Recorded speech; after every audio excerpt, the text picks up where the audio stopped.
Hello everyone, আজ আমি তোমার সাথে শেয়ার করব what I eating in a day. হ্যাঁ, এটা কিন্তু জিমে যেদিন আমি যাই না সেদিনকার রুটিন।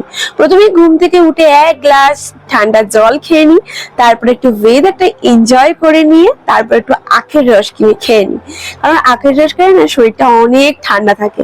তারপর একটু গান শুনতে শুনতে একটু ব্রেকফাস্টটা কমপ্লিট করে নিই, যেদিন যেমন হয় আর কি। আজকে আমি খাচ্ছিলাম পাউরুটি আর কলা, এভাবে নাচ করতে করতে খাচ্ছিলাম। আর জানো তো, সকালবেলা উঠে গান শোনাটা আমার একটা হ্যাবিটে দাঁড়িয়ে গেছে।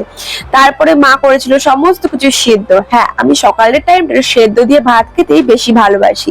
তারপরে চলে গেছিলাম ক্লাসে। আজকে ছিল আমাদের ম্যানিকিউরের ক্লাস, তাই আজকে আমাদের এই ক্লাসটা কমপ্লিট হয়ে বাড়ি ফেরার পরে মা আমাকে চিকেন দিয়ে ভাত খাইয়ে দিয়েছিল।